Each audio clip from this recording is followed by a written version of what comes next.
Yeah.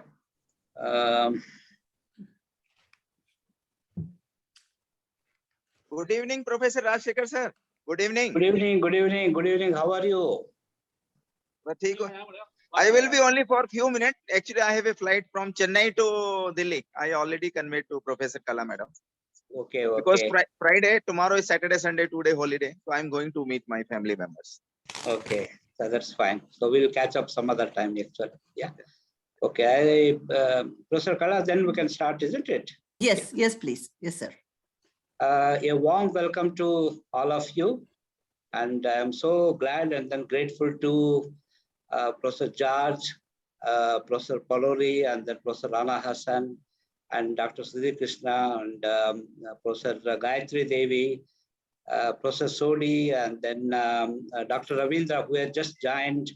And then it's so nice that you all have taken some time and to join in this very important meeting, the meeting to launch the book, then very important book on urbanization in the global South, perspectives and challenges, jointly edited by my colleague, and then who is an expert on urban affairs, Professor Kala Sridhar and Professor George. And a warm welcome to the Institute for Social and Economic Change. And then for those of you who are not very familiar with the Institute, I would like to spend a couple of minutes in explaining about what it is. And Institute for Social and Economic Change is located in Bangalore, which is south of India. And then Bangalore is well known for its IT industry and exports of IT products. And then, historically, Bangalore is also known for starting a number of very important institutes, and of which the Institute for Social and Economic Change is one of them. And this institute was started in 1972 and by an institutional builder called Professor V.K. Abhirao, and then he started this institute in 1972. And we have completed 50 years. In fact, this is the 58th year, and then we have rolled out a number of events related to 50 years. As you can see on the panel also, there are two windows which are depicting the logo of the institute, which shows 50, and then in the center, ISEC. ISEC, the Institute for Social and Economic Change, is devoted to undertake research in social sciences and also provide teaching and capacity building, undertake teaching and capacity building activities, not only for academicians, and then we cover or we cater to teachers from colleges, the graduate colleges and postgraduate colleges and so on and so forth. That's one part of it. And also capacity building for other actors such as the government officials, and then represented political leaders for local government and various other organizations. ISEC also has very important program, that is important PhD program, and every year we admit about 25 to 30 students, and then through All India competitive examination, and then they come from different parts of India, and then we have a very active and then vibrant student community on the campus. The campus itself is reasonably big, which is about 50-acre campus, and then I invite all of you, those who have not seen, to come sometime and then visit us on the campus, and then that's one thing. And then, so the PhD research is one of the important components of our research program in the institute. In addition to that, we also have our research is organized in 9 centers, and I just would like to mention, just to give you some kind of flavor, what kind of centers that we have. We have a center which is devoted for agriculture development and rural transformation. The next one is a center which undertakes research on decentralization and development, and then it is to this center I originally belong, and now I have come and become a director. And we also have a center called a Center for Study in Social Change and Development. We have another center on Center for Economic Studies and Policy, and another Center for Human Resource Development, which basically looks at aspects relating to health, education, and then the issues of that kind. And we have another center called the Center for Political Institutions, Governance and Democracy. And the head of the center is here, Dr. Anil Kumar.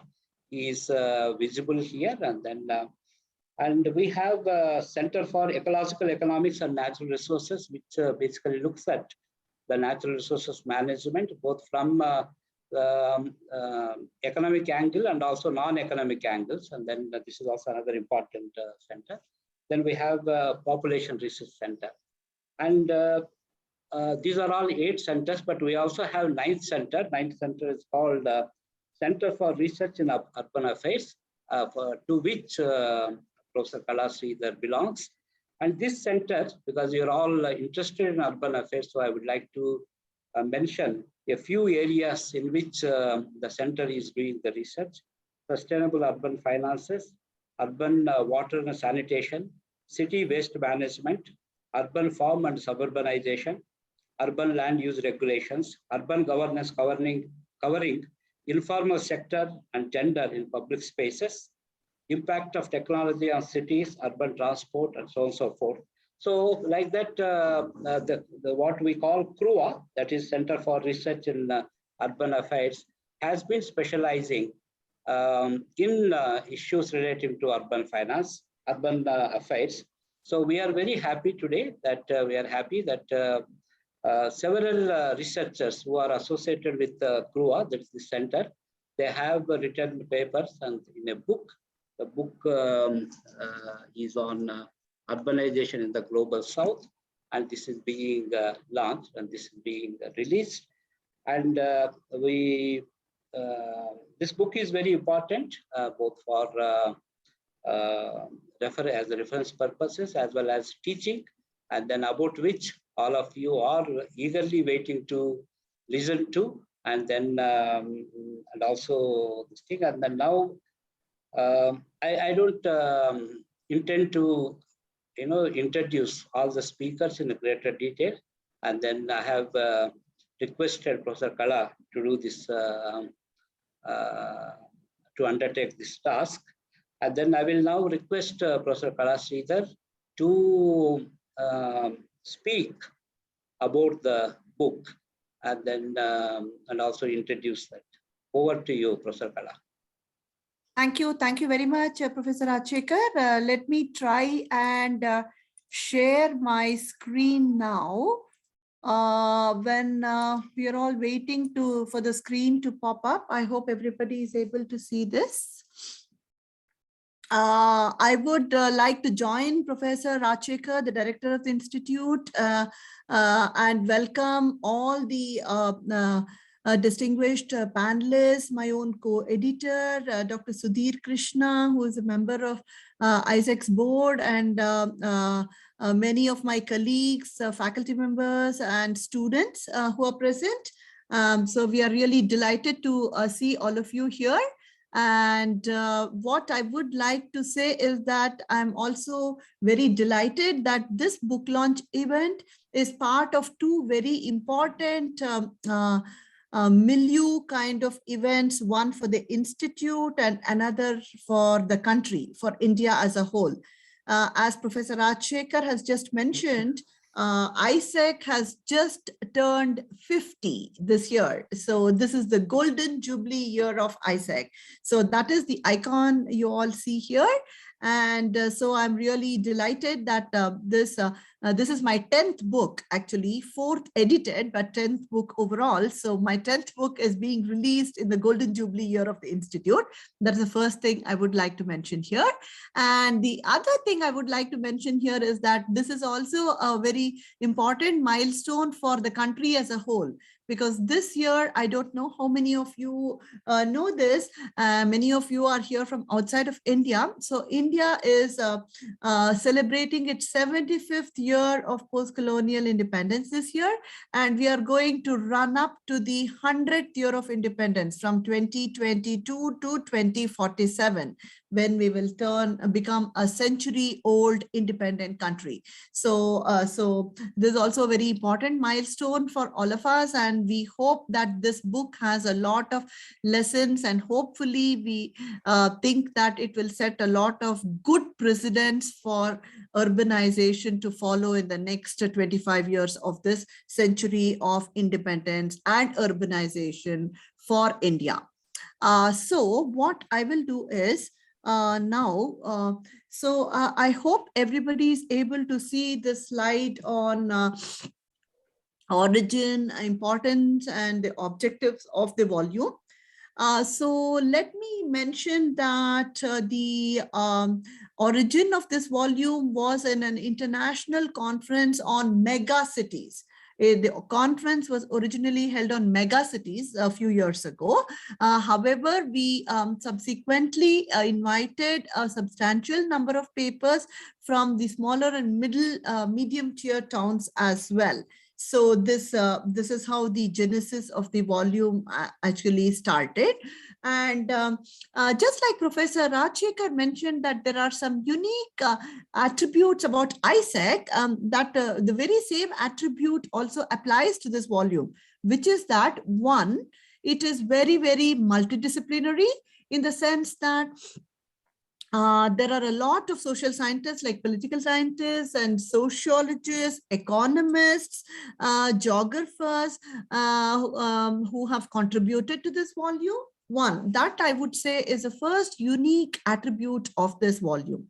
The second unique attribute of this volume, I would say, is that it originates from a large number of young scholars as opposed to very senior or well-established scholars. That is the second most important attribute of the volume.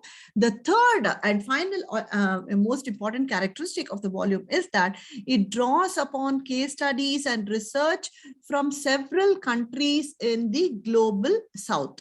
Global south meaning Asia, Latin America, Africa, and Oceania, but Oceania we leave it out here. But we have papers mostly from India, we should confess that. But nonetheless, we have papers from Nigeria, China, Nepal, Latin America, and a few other countries. So this is the third unique attribute of this volume on urbanization in the global south. So now, as it may be clear, these are all countries like India, China, Latin America as a continent, and Nepal. I mean, they're all at different levels of urbanization.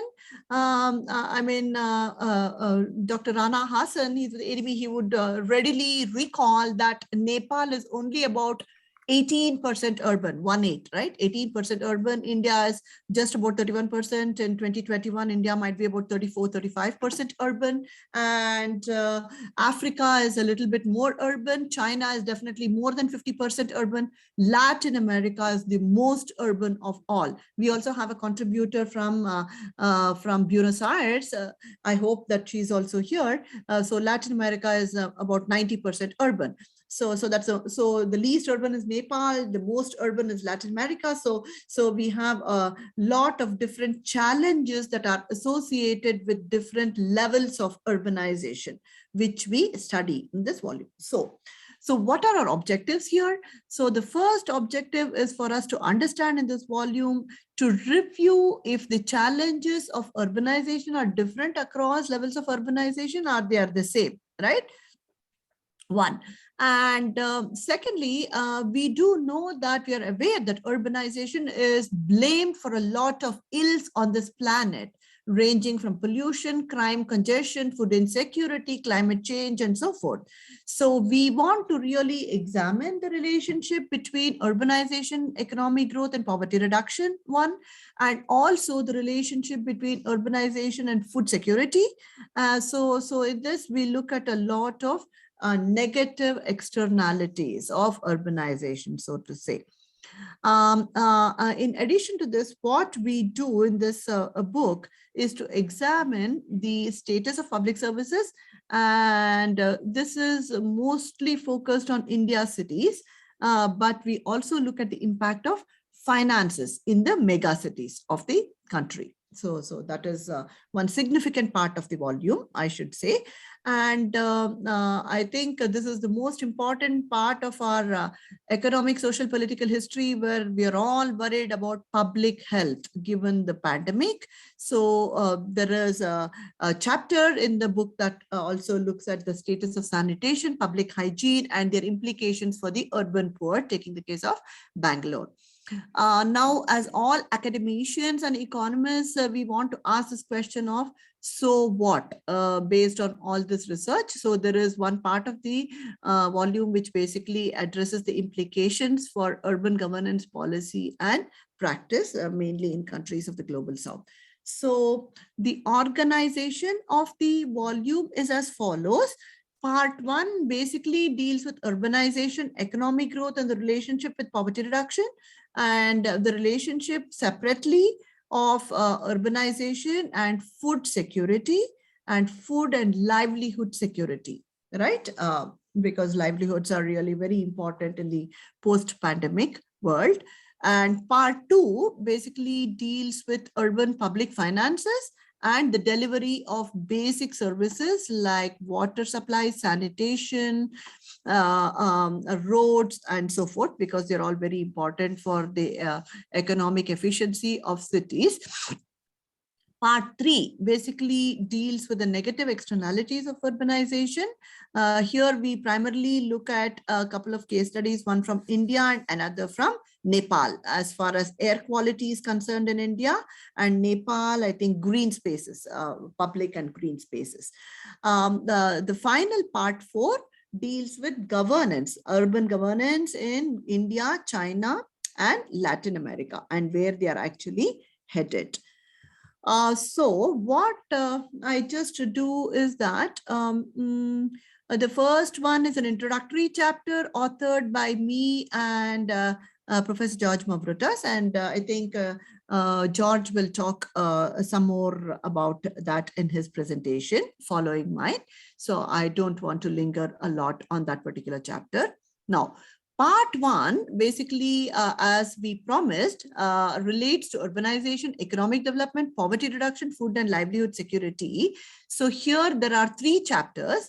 The first one talks about, examines actually using time series data for India and correcting for unit route stationarity, what is the relationship between economic growth, urbanization, and poverty reduction. And it finds some very strong relationships between GDP and urbanization, and also some strong negative relationship between urbanization and poverty, which is actually very similar to some of my findings in project I did for the ADP. Now, the second chapter in part 1 of the volume is on Nigeria, and Dr. George Mavrotas has authored this chapter with his colleagues from the International Food Policy and Research Institute based out of Nigeria. And this basically talks about the relationship between urbanization, nutrition, food security, and outcomes. And I think he will like to talk a little bit more. But one thing that we are happy to note and report from this chapter is that he found urbanization has a very positive outcome on nutritional outcomes, in the sense of decline in stunting of children and improvement in nutrition and things like that. So that is one positive outcome of this chapter. Now, the chapter on the impact of tanks and canals on livelihood security basically is dealing with a double whammy, right, for cities. Whenever tanks and canals are encroached upon by urban dwellers, there is a loss of livelihood for the farmers who depended on that, right? So they migrate to the cities. Now, in the post-pandemic world, this is actually divided between devil and deep sea. So now their tanks and canals and irrigation systems are all encroached upon by the urban buildings and livelihoods in the villages. So now if they want to migrate to the cities are also characterized by this very fast spreading Omicron, right? The pandemic. So these farmers are divided between devil and deep sea. And this particular chapter, it's not a post-pandemic book, but it's a pre-pandemic book. Nonetheless, it talks about the impact of urbanization on livelihoods and migration, taking the case of Bangalore. So that is one interesting chapter in this part one of the volume. Now, part two, we should confess, is entirely focused on India, because there are a lot of different regions and cities, and there is a lot of variety, disparity, I should say, in the distribution of urban services. So, the tone for this part two is basically set by the first chapter, which deals with the financial status of the mega cities and how the accounting is done and how revenue deprived the mega cities like Delhi, Mumbai, Chennai, Kolkata are, and what strategies have these cities adopted in order to meet the rising demands for public services in these cities. And it also talks about, very interestingly, a lot of accounting problems in cities and how they go about classifying one as capital expenditure and another as revenue expenditure. So that is a very important chapter in this part of the volume. And following which, the next chapter talks about, discusses the suburbanization and spatial inequality in the distribution of urban services. So this chapter deals with Bangalore and finds that Bangalore has suburbanized significantly. So is the distribution and provision of public services in the peripheral areas also poor when compared to that in the central parts of the city? And this is a resounding yes. That is the kind of answer that this chapter comes up with. And because of excessive urban sprawl, the periphery of the city needs a lot more attention from the viewpoint of public services.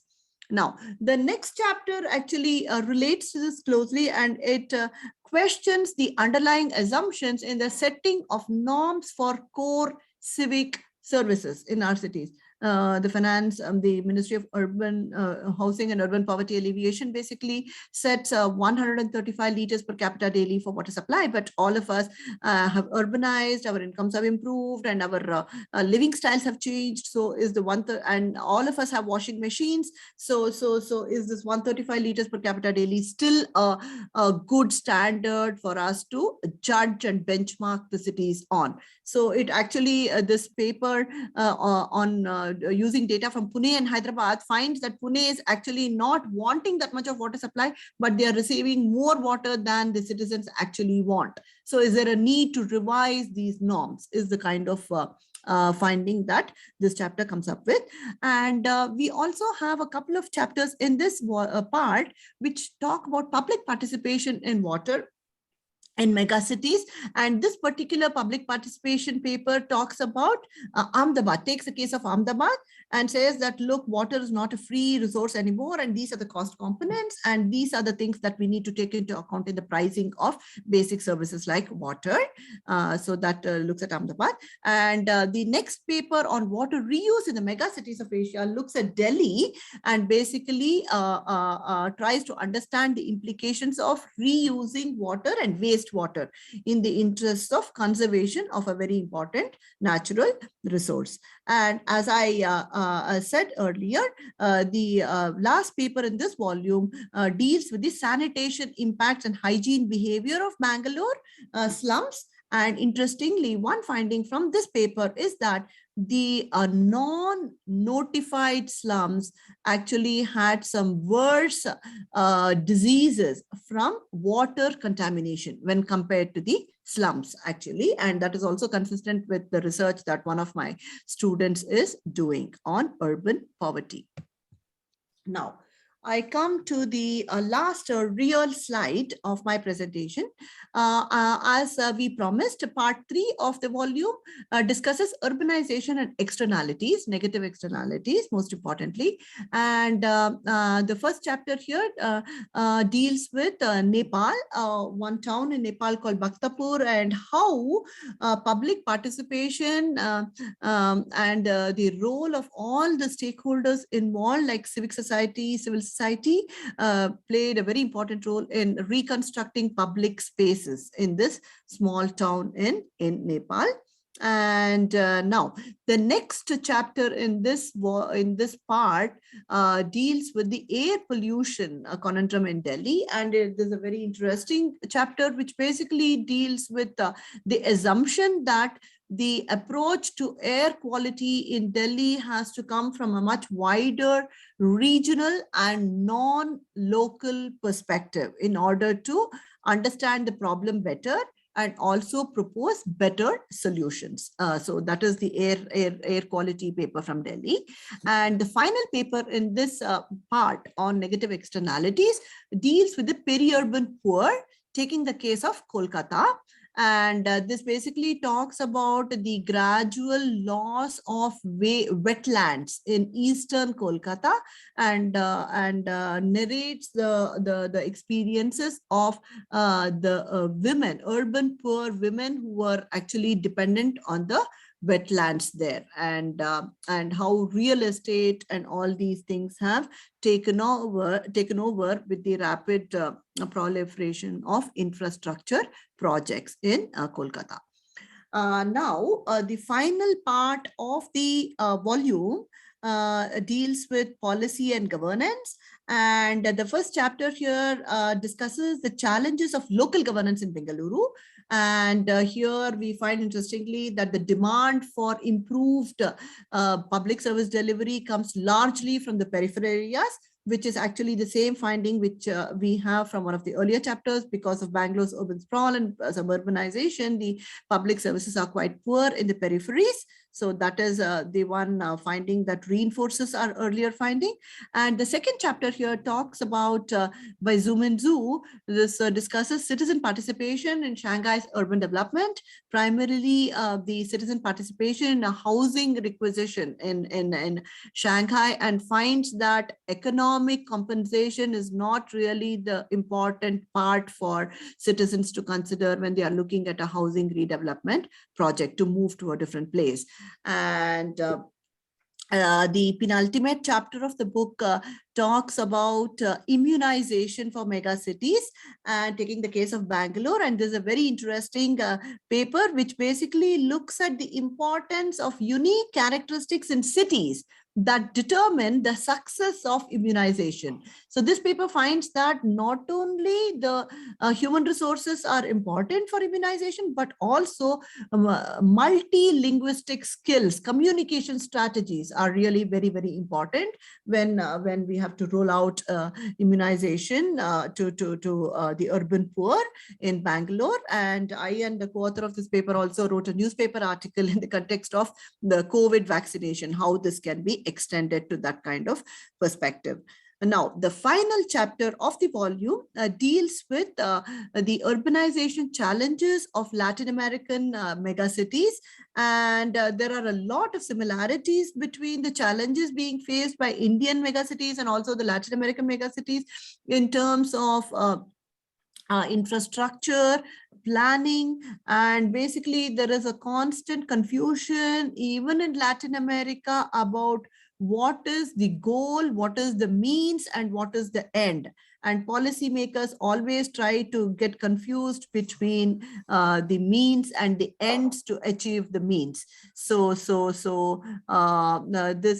paper also places Latin American cities uniquely and specifically what their unique characteristics are when compared to other countries in the global south. And that is where the volume ends. And what I would like to do is invite all of you, as Professor Rajshekhar said, to ISEC. It's a beautiful campus, and we have a lot of peacocks and a lot of wildlife here. And I would like to stop at this point by welcoming all of you. And now it is my turn to hand over the mic to my co-editor, Dr. George Mavrotas. And Professor Rajshekar, may I go ahead and introduce him? Yeah, please go ahead. And then... Okay, thank you. Thank you.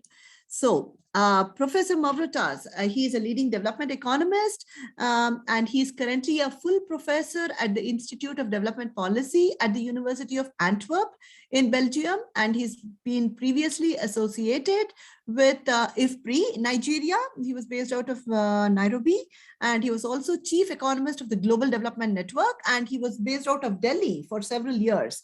So he knows India and its urban problems really well. And he was also a senior research fellow and a project director at the World Institute of Development Economics Research, where I also overlapped with him because I was visiting UNU wider at the time. And he has also held many academic positions in Oxford University, Manchester University, University of Manchester for many years. And he has also actually co-author of more than 140 publications in peer-reviewed journals and 10 books. So I'm very delighted to invite Professor George Mavrotas, who is the co-editor of this book, for making his own remarks. Over to you. Thank you very much, Professor Sridhar. I hope you can hear me, and I have uploaded also my presentation. Of course, before I do that, I would like to feel the need to thank really ISEC and Professor Rajshekar for organizing the event, and of course for inviting me, among other colleagues here, to contribute to this book launch. I feel also the need to thank Dr. Ravinda, who wrote an excellent, I have to say, foreword in our book with Kala some time ago. And of course, I can't stop thanking people without actually refer to Professor Perulli and Dr. Rana Hassan for all their support and endorsement for this volume during the production stage. It's really important for us to have this book endorsed by people like you, actually, and I feel the need to thank you for this. And of course, I feel the need to thank all our contributors. We have many contributors, as Professor Sridhar have mentioned in her presentation. And without their own contributions, of course, we will not be able to be here today presenting this important editing volume on urbanization, according to us. And of course, it would be a big omission not to thank my co-editor, Professor Kala Sridhar, whom I know well since my wider years, many years back. And I have witnessed the fantastic way that she has managed to do things over the years, I would say, and I'm sure she's a fantastic asset for ISEC, having someone like Professor Kala Sridhar there, and it has been a privilege and of course a fantastic, I would say, opportunity for me to work together and join here for this particular book as a co-editor. I want to thank her for fantastic and smooth partnership and collaboration, as all of you know, because I'm sure you have experience by publishing books, and it's a big, I would say, journey to organize something like that. And of course, you need to have the right partners. And I was really fortunate and privileged to have Professor Kala Sridhar as my co-editor for this volume. So I want to thank you for this, for all your contribution. And of course, I feel the need to thank the Routledge editorial team for all their support during the various production stages of the the book, I think was very smooth and very productive partnership. And of course, it's fantastic pleasure for me to have this book coinciding with the 15th anniversary of ISEC. I had the pleasure visiting this great place, ISEC, and of course Bengaluru, and a few years back. I mean, this is how the whole thing started, with the conceptualization of the idea for the volume. And of course, I have lived in that beautiful country, which is called India, for 6 years. I have fantastic memories, I have to say. Having lived and worked there for 6 years, just 10, 15 years ago, I would say. With this, I would say said, I think it's important for us to say a few words about, of course, the book. And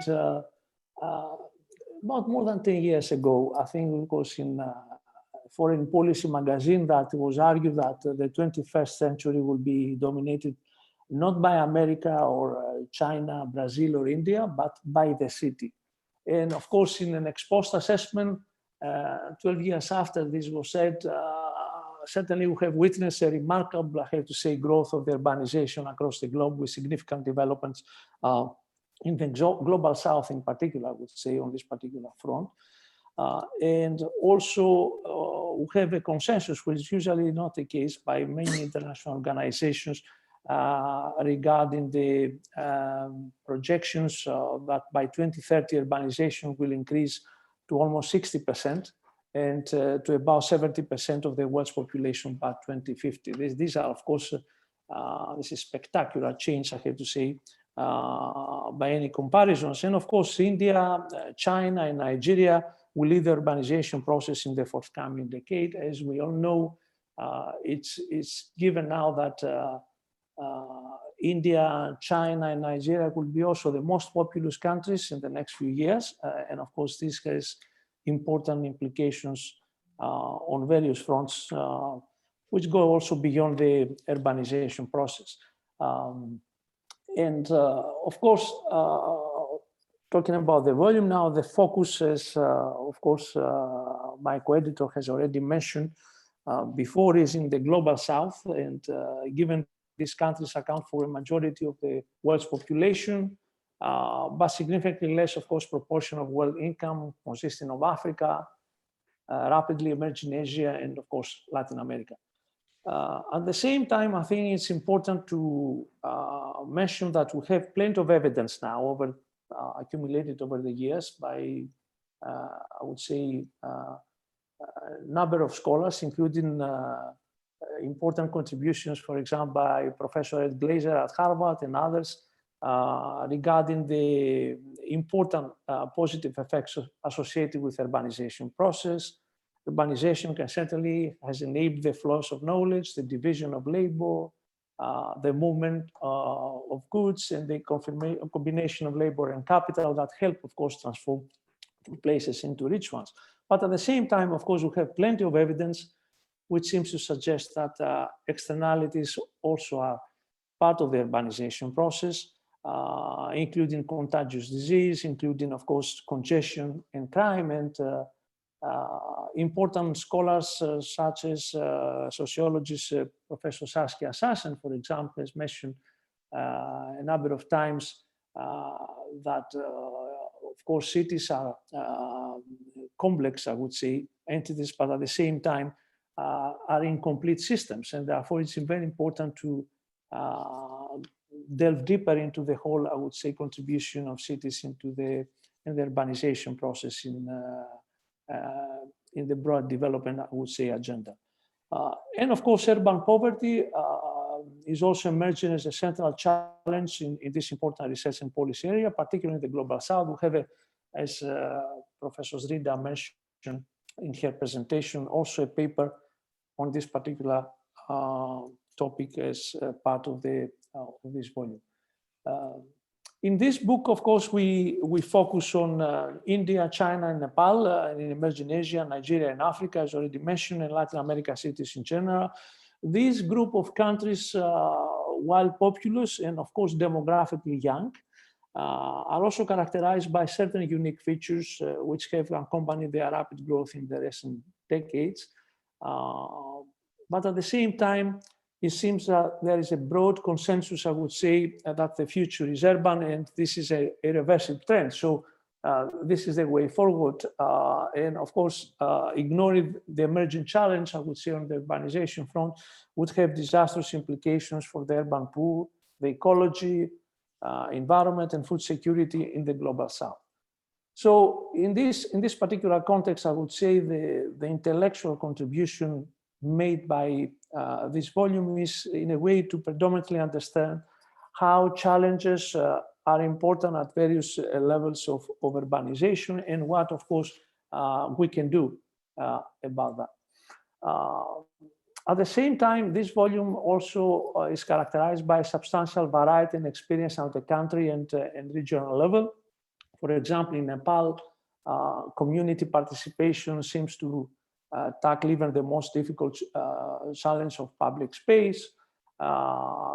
In the case of highly urbanized, I would say, Latin America, the goals of urban policy seem to be lost in the means to achieve ends. In the heavily urbanized China, urban governance is blurred with procedures rather than substantial processes of citizen participation. These are the issues there, among others, when it comes to urbanization. In the Africa region, I would say, Nigeria is expected to attract a lot of attention in the coming years. We're talking about the most populous country in Africa. Is going to be the third most populous country in the world by 2050.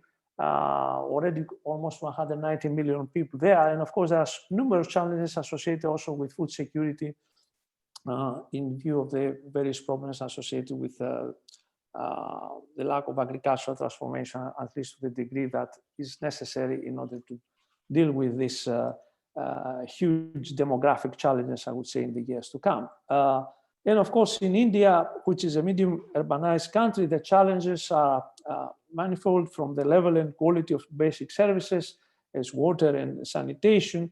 And there are special disparities within a city with continuous sprawl, and to the setting of such norms themselves for basic urban services, as of course Professor Sridhar mentioned in more detail in her own presentation earlier. So it is hoped within this context that this volume will help to provide some useful reflections, of course, not necessarily complete answers relevant to the urbanization challenges in the global south, and of course suggest ways for policy interventions and future research in this important area. Having said that, of course, we cannot forget what happened in the meantime, okay? And while the book was at this very final stage of the production process, COVID-19 crisis hit the world with a very complex shock, exerting, of course, at the same time, economic and social pressure affecting the most vulnerable. Also important to remember that urban areas in particular have become the epicenter of the pandemic in most of the cases. In my view, I think is that the current unprecedented crisis due to the pandemic may also present us with a window of opportunity to build back better on the urbanization front. And allow me here to also say that the history of this world, of course, can teach us that disruptions and unprecedented shocks can also bring about solidarity. We have seen that, I would say, in certain occasions in connection with the handling of the pandemic the last couple of years, resilience, and of course the need for more partnerships. I want to stress that we need more partnerships, we need more strategic partnerships in the whole process. So in this context, it's really important to use the lessons emanating, of course, from the crisis in order to delve deeper into the whole urbanization process by building more resilient and more inclusive and more sustainable, I would say, cities. I think this is absolutely necessary. My co-editor and I believe that this work may offer also some valuable insights on the challenges associated with the urbanization process in the Global South before the pandemic, which also can fit into the post-pandemic era, I would say, because the challenges remain the same, but of course now are intensified in the context of the recent implications, I would say, associated with COVID-19. And of course, this calls for a major, I have to say, transformative approach in designing the cities of the future, and in a way, in certain cases, going beyond certain, I would say, mainstream paradigms associated with the urbanization process. I think this is something that we need to do. And of course, at the same time, this is perhaps a lifetime opportunity that we cannot afford to miss. Thank you so much for your time, and I don't want to talk more about this. If in case there are any specific questions, I'm more than happy to elaborate later on. The only thing I want to say is that due to COVID-19 pandemic, again, we had to postpone the initial plan to organize a book launch here in the University of Antwerp. That was the plan a month ago, or a couple of months ago, I have to say. But due to restrictions, the current restrictions on the university here, we cannot organize an event the way we would like to do. But the plan now, in view of the fact that we have reasons to believe that the restrictions will be relaxed in the next couple of months, we'll be in a position to organize another event here. And of course, we'll let you know. Thank you so much again. Thank you very much, George and Kala, for your excellent presentations. Thank you, Kala, for providing this introduction to the book and volume, and also providing an overview, which is quite helpful and which provided all of us kind of broad, the many issues that you are covering. And also thank George for providing his remarks, and then especially the way he connected the issues that are emerging from this book to the policy making and also COVID. And then, so it has, I'm thankful to him for drawing this broader and then larger implications of the volume and to this one. And we are having this book launch online. And then if it were to be physical meeting, then we would have requested all of you to release the book, and then by holding the book to the audience, and then now also we can do that. And then I request all of you who have books with you to release like this, and then this is how we can release. And I request now, George, do you have a copy of a book? And then if it is there, please, yeah. And it looks like you both have international edition, and then mine is South Asian edition, and then so this with this, your copy of the book looks more attractive as compared to mine.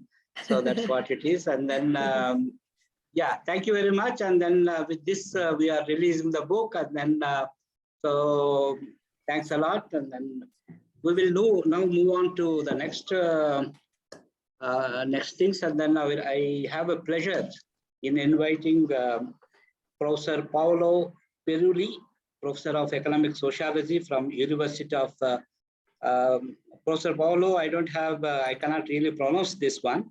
And then, but you are from Italy, and then, but my colleague, Professor Kala, she knows how to pronounce your university, and then she will therefore introduce you to all of us. Over to you, Professor Kala. Thank you very much, Professor Rajshekhar, for releasing the book, and also for making it so meaningful in the context of an online book launch like this. We are very grateful to you for this. Thank you. Now, I have the pleasure and privilege of introducing our first discussant of the book, Professor Paolo Perulli. And I know Professor Perulli from his capacity as coordinator of this Global School of the South, the Global South that he has been coordinating from his Fondazione Enrico Mattei, based out of Milan and in Italy. And he's been full professor of economic sociology at the University of Piedmont Oriental in Italy. He's been a visiting scholar at MIT, Massachusetts Institute of Technology. He's been visiting professor at Université de Paris, Sud, and he's been a professor at Academy of Architecture, Mendrisio in Switzerland, and also the University Institute of Architecture in Venice and the University of Molise.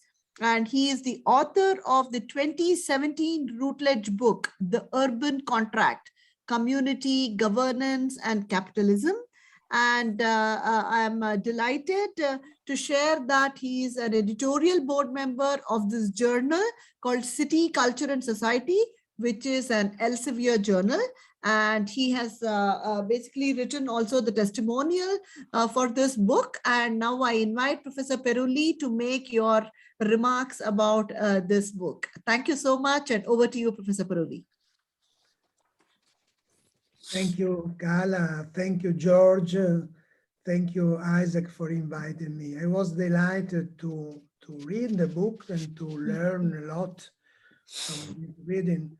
And let me, in few minutes, just raise some questions and maybe some doubts about, not about the book, but about the global issues that we need to discuss when it comes to urbanization in the century that we are living in. First question, decline in poverty in the south of the world. The conventional view is that decline in poverty levels of the South and the rising of a urban middle class is the novelty of the days. It's true. Poverty has been reduced in China from 976 million to 24 million. So a big jump since 1990. However, in sub-Saharan Africa, poverty has doubled in the period that we are considering, passing from 283 to 433 million. Urban population in Africa will increase by 500 million in 2040. So much more than China between 1990 and 2010. So my question is, are these different trends part of the same process of globalization, or are they separate processes that we cannot understand together? I believe that they are part of the same process. And so we need to discuss the kind of globalization that we have conducted for decades,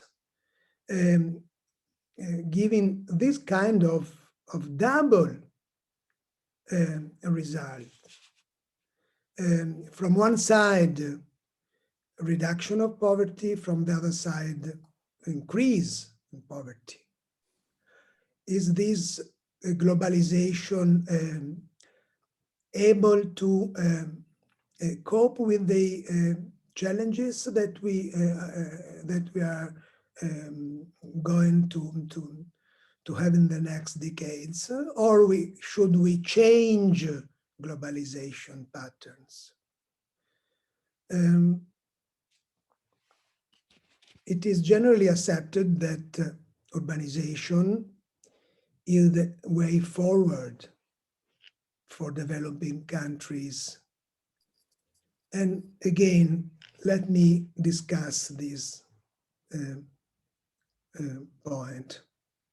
Because urbanization is not a panacea, it is since the 16th century, at least, it is the product of capitalism and of value creation and accumulation, with resulting social polarization and increasing complex activities of coordination and control at the world level, giving rise to major conflicts. So when we talk about urbanization, we should always remember that cities are nodes in great many networks of production, consumption, communication, power. They are hubs. However, only cities of China, North America, and Europe are hubs, whereas Africa and Latin America cities are never hubs. How to overcome this will be our major concern in the next decades, when Nigeria, it's true, will become the first country in the world for population, but they have no hub. They are no hub. What about people living in cities, the urbanite? In the northern culture, they are princes and slaves living together, as the poet John Donne has written many centuries ago. But it was a poetic mistake, because the city air, living in the city during the medieval time in Europe, made the slaves free.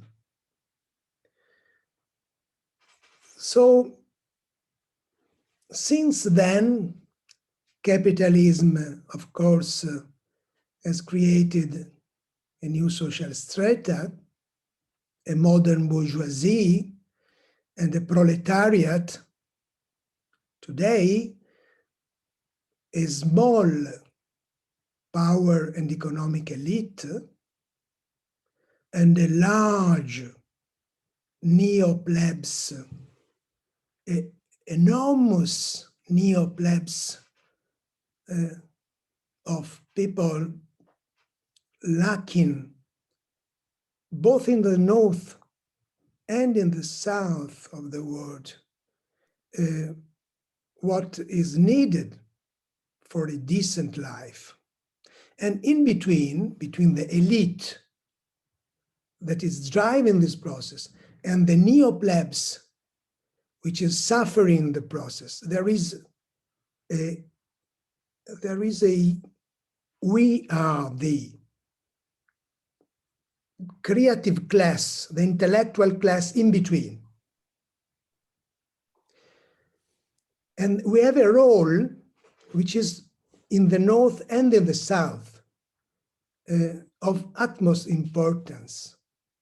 We're in between these two social strata, and our role is to give a response to the answer. Can we live together in a decent way in the next decades in the urban life? Because, of course, we are urban. We are citizens everywhere in the world. So what about the Souths of the world? Will they create new social structures less polarized, and more cohesive? If we look at China, the answer is negative. A class of capitalists interwoven with a party state leads a nation of migrant workers without citizenship.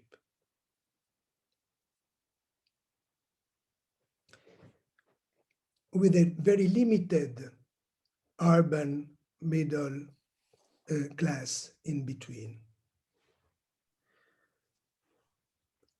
The other southern urban wards are different.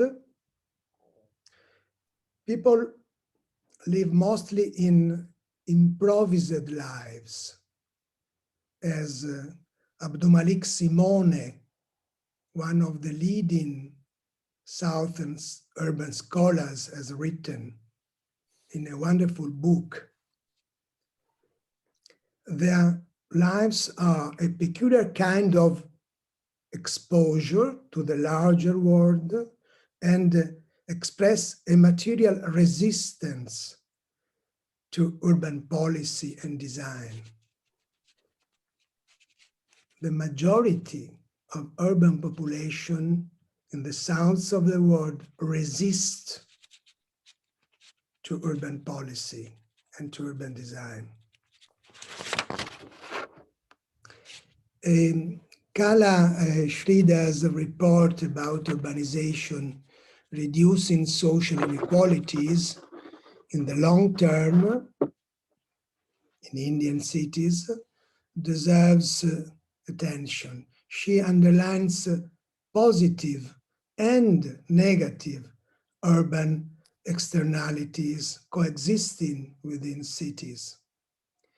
Increasing earnings at managerial levels and continuous migration into cities of the poor are two sides of the same coin. Indian cities with rich and poor living side by side are an excellent example. So the link between urbanization and development is more controversial. Latin America, with top urbanization rate, as you have said, has low development due to extractive policies favoring foreign capitalism. This is not the case in China, nor in India, where domestic policies attracting foreign capital were able to consolidate local growth through different tools to be analyzed, spatial economic zones, etc. So industrialization has to be understood together with urbanization.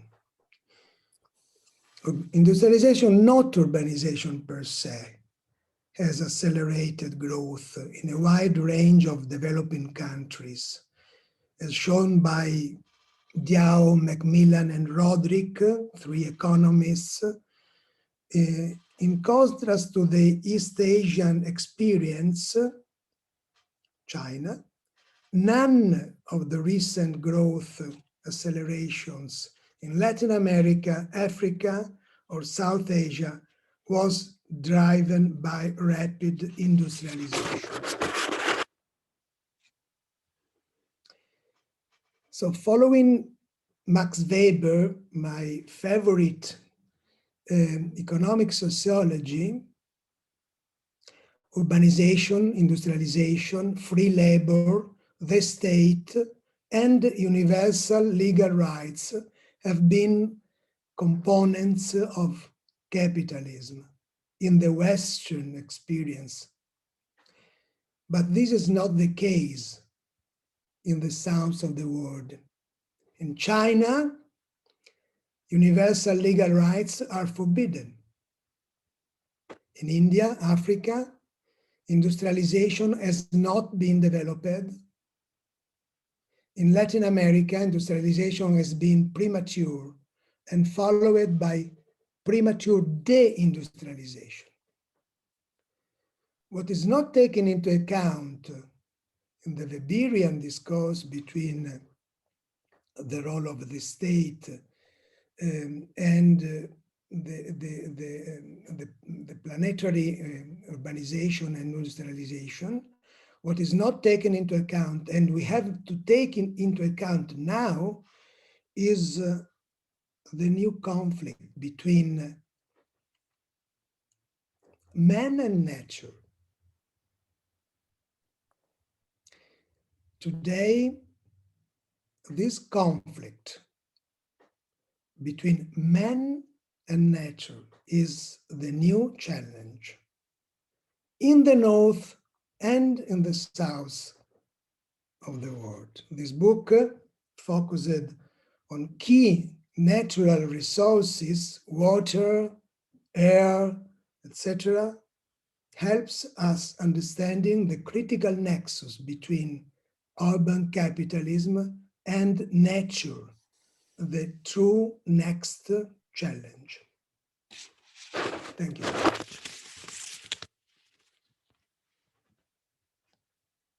Thank you. Thank you very much, Professor Piruli, for that very reflective view of urbanization in different countries of the global south and speculating why it is kind of led to different outcomes in Africa versus China and in India as opposed to Latin America. Thank you very much. And we have learned a lot even from your discussion of the phenomenon in general. Thank you very much for your views. Now, may I invite Dr. Rana Hassan to give his remarks about the book. Dr. Rana Hassan is a regional economic advisor at the Asian Development Bank, South Asia Department. And he's basically an economist, and he has been previously as a director in ADB's research department based out of Manila, Philippines. And he was also a fellow at the East-West Center in Honolulu, Hawaii, US.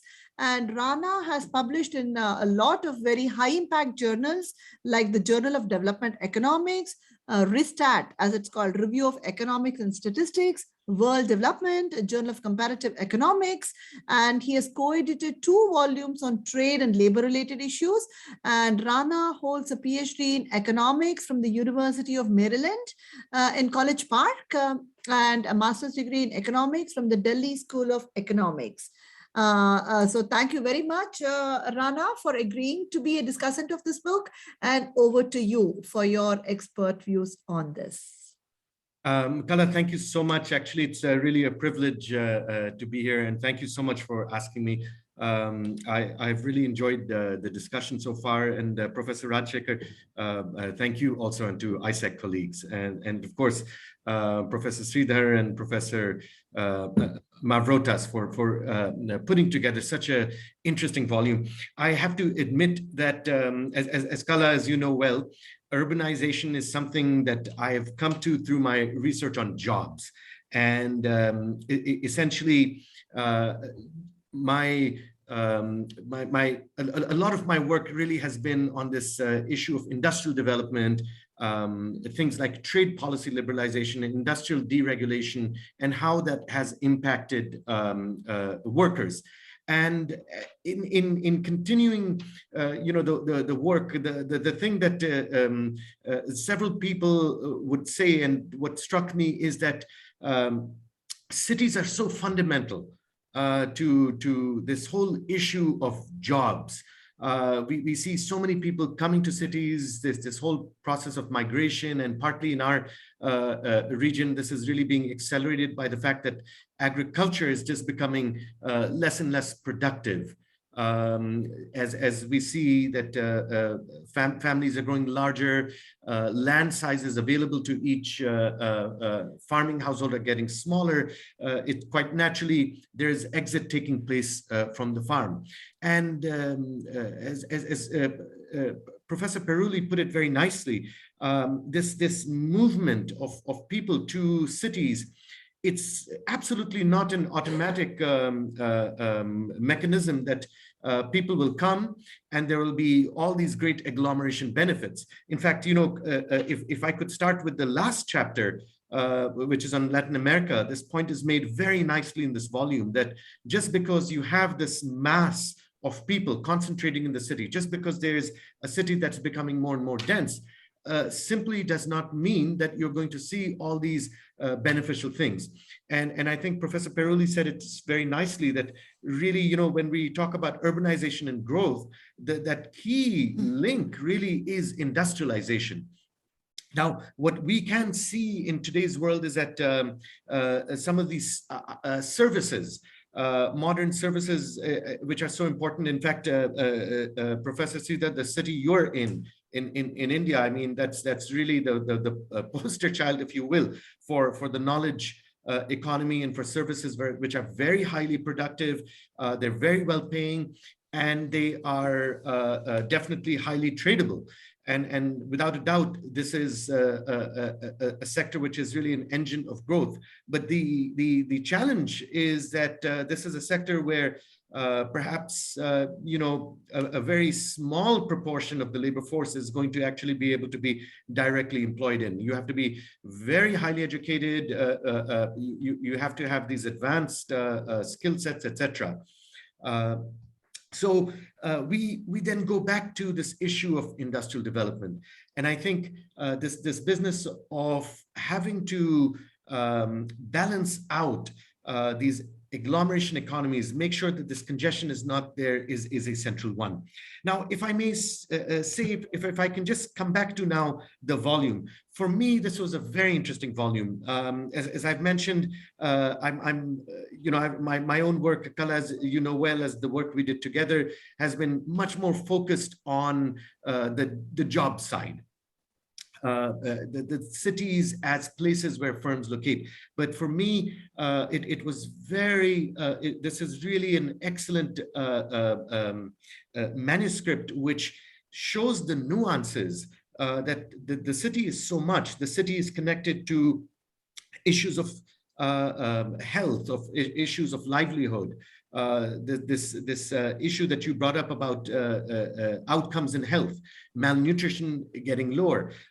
You talk about urban governance issues and the role of the resident welfare associations in India, and how all these institutions are coming up in the absence of maybe larger institutions that play these coordinating roles. So to me, this has really been a fascinating read. And I have actually, I have advertised this within my own little group, that people, this is really a volume which brings so many different strands of the literature together. Now, just some questions and thoughts struck me. And I know that you are such an active researcher in this space, Kala, that I would love to see another volume, which, your 11th volume, as you were pointing out, this is your 10th, an 11th volume, which starts getting into this issue of how do we improve urban governance? So in some of these chapters, the point is made very nicely about all these different agencies that are out there. There's a chapter on financing of municipal finance, and it lays out so nicely how you have all these different agencies. They need to work together. They need to develop their capabilities and capacities to carry out fairly complex. They range from simple accrual accounting to fairly sophisticated things. So how do we take these agencies? How do we bring them together? And I think that's really such a fundamental challenge. You point out in one of the chapters in this volume about India's 74th constitutional amendment, about how this constitutional amendment has really taken things and is allowing states to actually go ahead and pilot different processes at the city level, at the urban local government level. But I think we haven't seen that process go forward. So what can the center do? To me, it's something that really is now up to the states. It's up to the chief ministers. It's up to stakeholders in cities to really push this agenda forward. Now, just some reflections from the work that we have been doing, Kala, and some of this you were intimately involved in. When I look at the agenda of cities, and my apologies, colleagues, my knowledge really is much more on Indian cities. But when we look at the agenda for cities, we see that livability has become very important. And people talk about livability in terms of the water supply, the sanitation, access to healthcare, access to schools. But there also needs to be an economic agenda, because at the end of the day, what is going to make sure that our cities thrive is really that people that are coming to cities need to be able to afford these different amenities, and they need to have jobs. They need to have jobs where they're productive and where they have reasonably high wages. And I think this is really the challenge. Now, coming to this issue of governance, when we look at how cities are seen through the lens of, let's say, municipal commissioners, etc., when we look at this set of functions, and in one of your chapters, you lay out the different functions. But I noticed that this issue of really sitting down with industry departments, sitting down with the private sector, sitting down with workers, and really thinking about what is required to make the city a good place for entrepreneurs to come, for small, medium enterprise clusters to develop, to flourish, for workers to be able to have affordable housing, decent housing, where they can access jobs easily through affordable transport. These are some of the next set of challenges, which I think if we do not tackle, we are going to go the way, Professor Perulli was talking. He was contrasting Latin America with China, and I'm very concerned that in South Asia, if we don't take this agenda of the economics of the city and making sure that the city works for workers, we really may go the Latin American way. We are going to see mass amounts of people in cities, but this is going to be consistent with a lot of congestion, which are going to swamp out all these agglomeration benefits. And so I think there we really need to now start bringing industrial planning people and have them talk with urban planning. We need master plans which are really taking into account the needs of the city and the peri-urban areas. So these are just some thoughts that I was having as I went through the volume, and I have to again mention that really I learned a lot from these cities. So I know that time is also running out, and you want a nice, vibrant discussion amongst the different participants here today. So I'll stop there, and thank you once again for inviting me, and heartiest congratulations to Kala and George for really an excellent volume. Thank you. Thank you very much. Yeah, okay. Shall I, Kala, you want to say something, or shall I? No, I just wanted to thank Rana for his excellent comments on the book and also on the issues surrounding the urbanization phenomenon that we're all seeing. We'll respond to this later, but I just wanted to very quickly thank Rana. No, you can please go ahead and open this to the audience.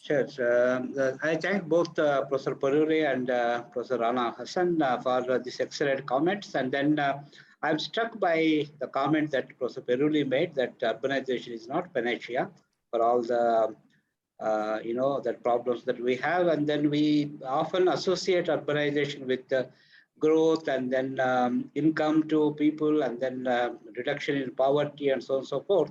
But the kind of picture that both of them have portrayed, and this is far from truth, and then we need to do a lot more to make urbanization work for us.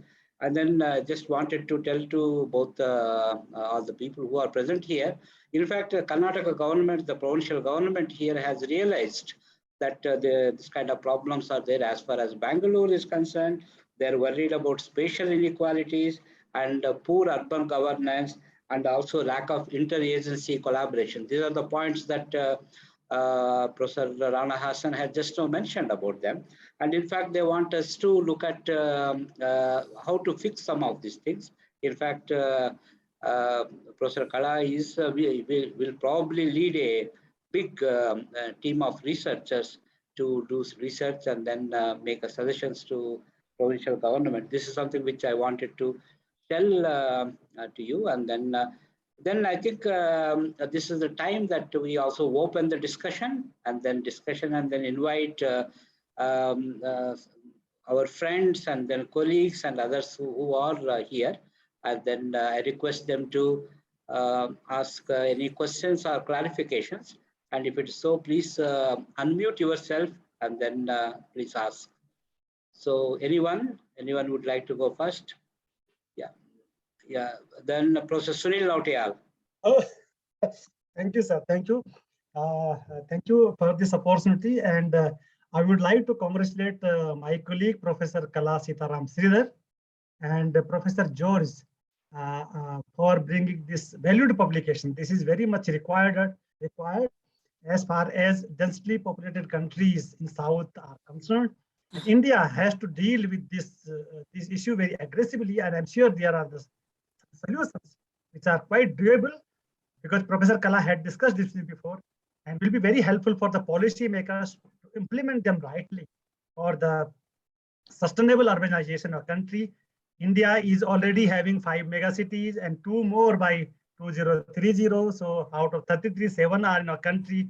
And again, further urbanization is very, much in a very advanced phase in our country, all over the country, even in mountains, even in hills, even in Himalayas. So this book will definitely offer very valuable kind of insights to all the stakeholders, including scholars, to do further on this endeavor. And once again, I congratulate Professor Kala and Professor George for bringing this valued publication, and hats off to your hard work you have put in bringing this volume. Thank you so very much.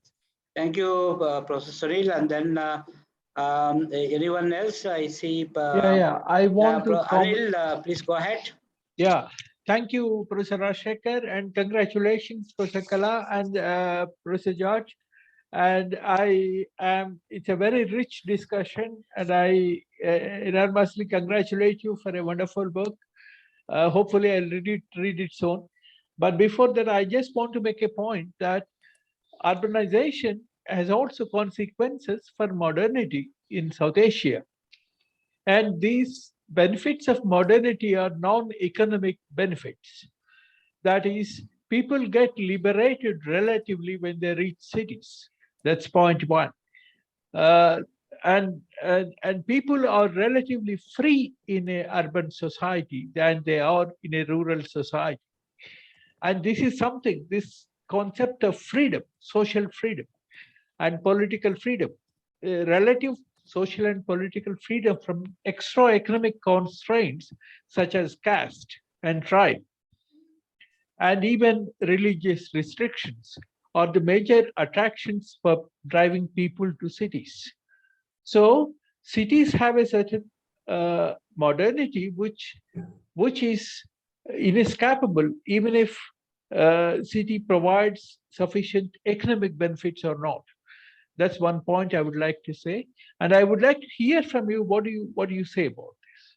And second point I would like to say is that in South Asian cities today, I cannot speak of Africa, but I can say certainly in India and South Asia, the question of modernity is very central today.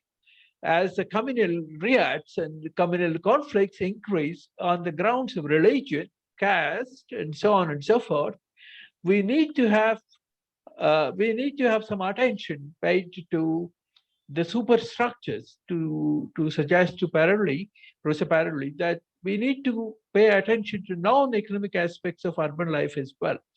So with these comments, I congratulate Professor Kala, Professor George Markovitz, Professor and all others for this wonderful event.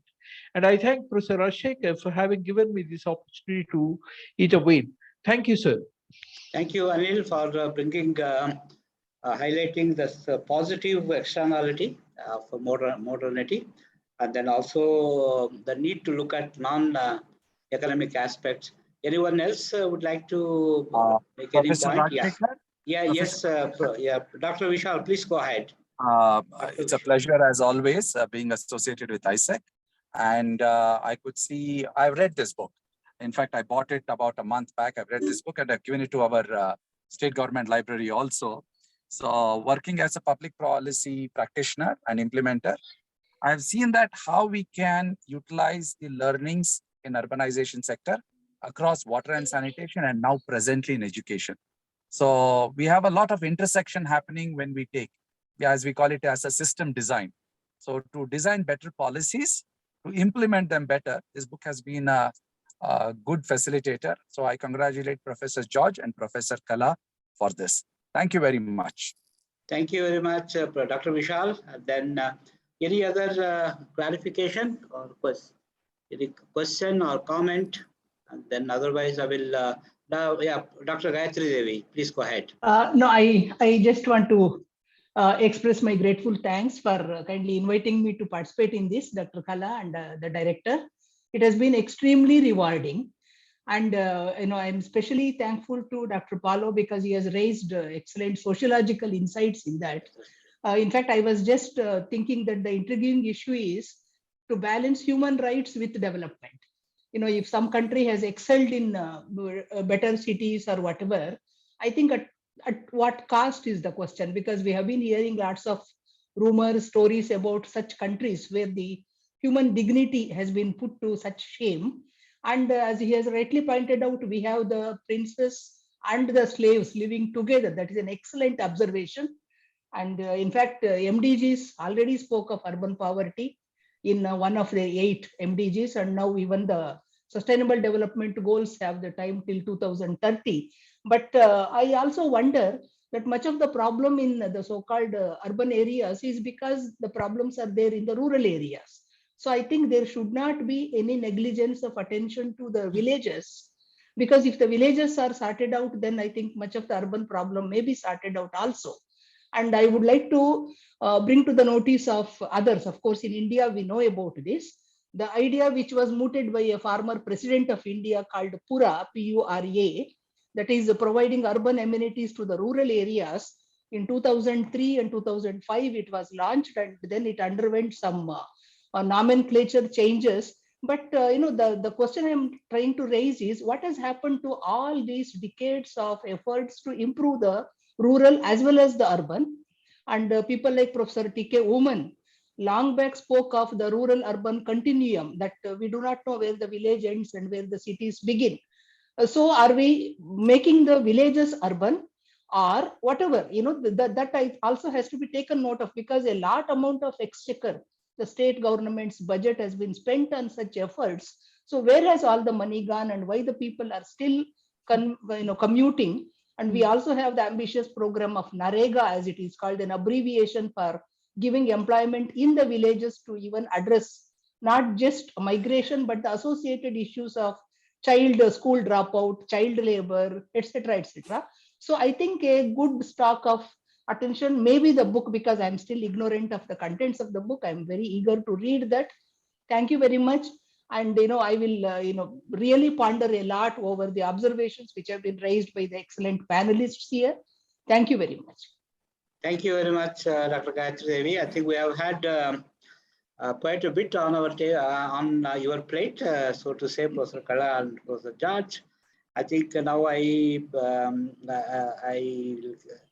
go to both of you, and then for your responses. First, Professor Kala, and then followed by George. Is that fine? Yeah. Fine. Okay. Yeah. Professor Kala. Thank you very much, Professor Rajshekar. Thank you very much, Professor Peruli, Dr. Rana Hassan, and also Dr. Anil, Dr. Vishal sir, and Professor Gayatri, Professor Sunil. It's really delighted. I'm delighted to hear all your comments on this book, and I don't want to touch on everything, but just a couple of things that each of them said, because we are already hitting the 7 o'clock ceiling, which we had fixed for this, and it's late and director and everybody is in office. So we want to just try to finish this as soon as possible. But I want to just point out that Professor Peruli was brilliant. He made this real good point that urbanization has led to increased poverty in Africa, but reduced poverty in China. And I would like to just point out one thing about urbanization in Africa, which is basically a push phenomenon where agricultural distress has led to very high levels of urbanization at low levels of income. That is probably one reason why urbanization coexists with high levels of poverty there, and that is one thing that I wanted to mention. And about Rana's point, yeah, Rana, I'm also actually, I like the intersection between urban and labor economics a lot, and I always also view cities as labor markets. And you're absolutely right. And you know, some of my work where we found that in Bangalore, actually 80 and 90, 100% of jobs in Bengaluru are accessible within a 30-minute commute, right? When we look at the concept of this effective labor market, but we really don't have any data about the commute time and congestion and what are the consequences. And here I basically endorse what Professor Rajshekar said. The government of Karnataka has asked us to do a study of just Bengaluru again, but not of other cities where we don't have any systematic secondary data. And Professor Rajshekar is also a decentralization expert. So I would rather pass your question on the constitutional amendment and why it has not gone forward actually to him. So later maybe we can engage in this dialogue. And you're absolutely right on the livability of cities, but I also think like you that the economic agenda of cities must be much higher on the agenda of all our policy makers. And I hope you're aware that Rana, you're now based in Delhi, so I hope you heard the budget speech where the finance minister is going to designate a high-level committee consisting of urban planners, economists, and other disciplines to basically come up with solutions for our cities, and also this designating 5 academic institutions in the country as centers of excellence, providing 250 crore each. So I really hope that this will bring about some kind of paradigm change in the way in which we are thinking about cities. That I wanted to say. Now, Dr. Anil, I'm really grateful to you for bringing non-economic things like caste discrimination, which is also part of what Professor Gayatri Devi referred to in her comments. I think this caste is a very interesting thing, but you should maybe you are aware of this paper which recently found that in large cities, caste discrimination is also likely to be less. And in small cities, it's more likely to be higher. So because larger cities are more cosmopolitan, melting pots, and the discrimination actually becomes more and more blurry. But there is plenty of room for further research on this. And I completely agree with you that although this volume is multidisciplinary, we have not had a chance to really look at every single issue that is important for urbanism and modernity, as Professor Peruli said. And the last, not the least, I'm very thankful to Dr. Vishal sir for attending and for his kind comments, valuable insights that they are taking all this into the policy design. And sir, please, we are humbled by this, and please do let us know if you want any other questions or information or any other research. I think I should stop at this point and allow Professor Mavrotas to respond to these comments if he wants to. Thank you. Thank you very much for this opportunity. Thank you so much, Kala. And I want to thank all of you, the 2 distinguished, of course, discussants we had here today, and of course, the rest of you for very good, I would say, constructive comments and a very thought-provoking, I would say, discussion so far.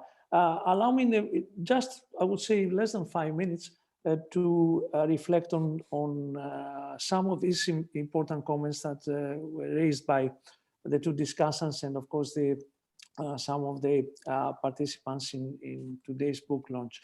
I think Professor Peruli raised very important issues. And, of course, it would not be fair for me to go through all this in detail in view of the, of course, limited time.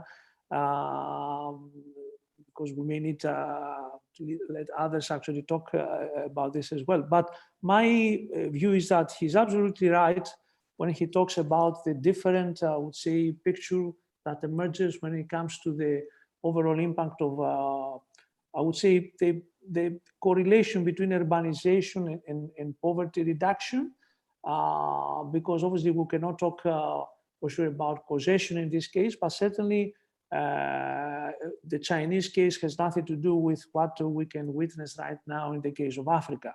Okay, so he's absolutely right regarding this, and of course he raised the important issue of the globalization process, and of course urbanization is part of that, and which takes me, of course, to something that Danny Roderick has mentioned a number of times, is the political economy trilemma, or the globalization trilemma, in the sense that we cannot have at the same time,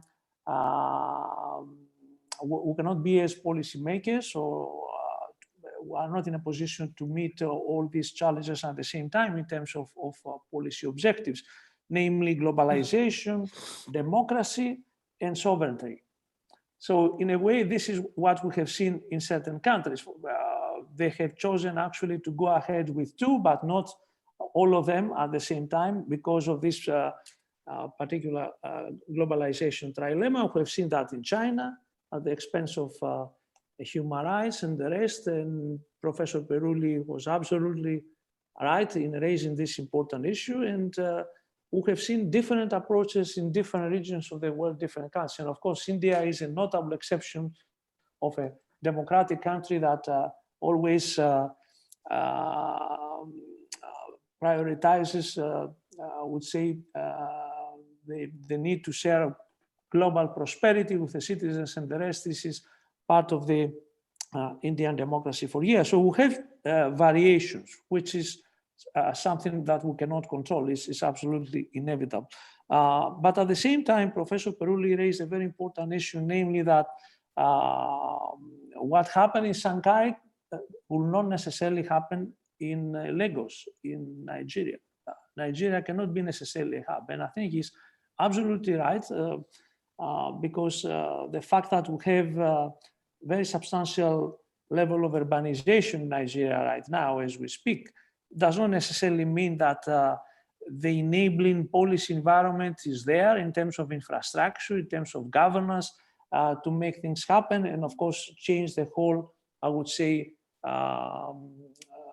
spectrum of how we, in a way, we can view the impact of urbanization in this particular context. Which takes me actually to the important point that Dr. Rana Hassan raised in his own intervention and excellent comments associated with governance issue, the governance challenge. I think you are absolutely right, because this is exactly what makes things difficult, for example, in urbanized places like Nigeria right now, or in other parts of Africa. And of course, you have mentioned already this. This is something we can see also in the case of South Asia. And of course, the big challenge here is not to end up with a replica of the Latin America urbanization model, which of course is not the ideal model to follow. And of course, this is also relevant to another point raised by one of the participants, which I find extremely important, namely the need to not only focus on the economic impacts of urbanization, but also on the non-economic, the social impacts of the urbanization process, which is something that, of course, many studies sometimes forget to focus on. And last but certainly not least, I found extremely important the point raised by one of the participants, namely regarding the need to pay particular attention to the overall rural-urban continuum. I think you are absolutely right. This is something that we forget during the whole process of urbanization. I think it's very important to have more, I would say, deep understanding of the overall nexus between rural and urban before we start talking about the urbanization benefits in big cities, of course. Thank you very much. I don't want to talk more on this in view of the time constraint, but I found these points extremely useful and for us, and we learn, of course, from the whole process. Thank you. Thank you. Thank you very much for both of you. And then, first of all, congratulations to Kala and George for bringing out this excellent book. And then thanks to Professor Peruli and Rana Hassan for their excellent comments, and also these participants for raising larger questions and larger issues relating to urbanization. I think that is something which is quite valuable for an institute like ISEC. And then thank you, all of you. And then, but I will now request Professor Kala to provide more detailed vote of thanks. Over to you, Kala. And you will have last word, and then we'll close it. Okay, thank you very much, Professor Achekar. And actually, Professor Mavrotas has already preempted my role at the beginning of his own presentation. He has thanked a lot of people, and I'm thankful to George for that. And George has been a wonderful colleague to work with over the past 2-3 years. So I want to thank him first, and it's been a pleasure collaborating with him on this project. And I would like to point to Dr. Ravindra, who was the chairman of ISEC Board of Governors. He motivated us to hold an international conference on megacities, and he also wrote the foreword for this book. Thank you very much, sir. And it has been a pleasure to work with you on the foreword and several different versions of the proof after it came out. And I'm very thankful to Professor Achekar for organizing this book launch and for being so patient and also cooperating with my questions at various stages. And I thank actually all the contributors to the volume who have contributed their chapters. And we have really enjoyed working with them at various stages, and it's a very, very long drawn out process. And I thank them for their cooperation, patience, and understanding, because they were all just bombarding us. And when is the book out, and when is it coming out, and what year, and what citation, what ISBN number, and so forth, especially because a large number of papers were from young scholars. So we thank all of them. And we thank Satish Kamath a lot in ISEC for preparing the brochure, creating the link, and facilitating this online book launch. And I should thank Professor Paolo Peruli, who took time away from his time zone, and Dr. Rana Hassan for their excellent comments about the book, and also about how we can take this urbanization research agenda forward. And I want to thank the board members, Dr. Sudhir Krishna, Professor Gayatri Devi, my own dear colleagues, Professor Sunil Nautiyal, and all the authors that are present here, students that are present here, and most importantly, policy makers like Dr. Vishal sir, who actually spent time out of his busy schedule and also offered some excellent comments to us to motivate us. So if I have left out anyone, please don't feel bad. I really hope that I've thanked everyone present here, Dr. Anil, everyone present here, and for your patient listening, understanding, and contributing to this book launch event today. Thank you very much, Professor Achekar, and everyone at ISEC for making this happen. Okay, bye-bye. Thank you. Thank you. Nice to see you, George, Professor Peruli, Professor Gayatri, Dr. Vishal sir, and Dr. Rana Hassan. So hope to be in touch with you. Dr. Ravindra also, you were just... Oh, Dr. Ravindra, yeah. Dr. Ravindra, nice to see all of you. I don't see him yet, but thanks a lot for attending this. Okay, bye. Good night. Professor Sunil, yeah, bye. Have a good evening. Yeah, bye. We leave the meeting now.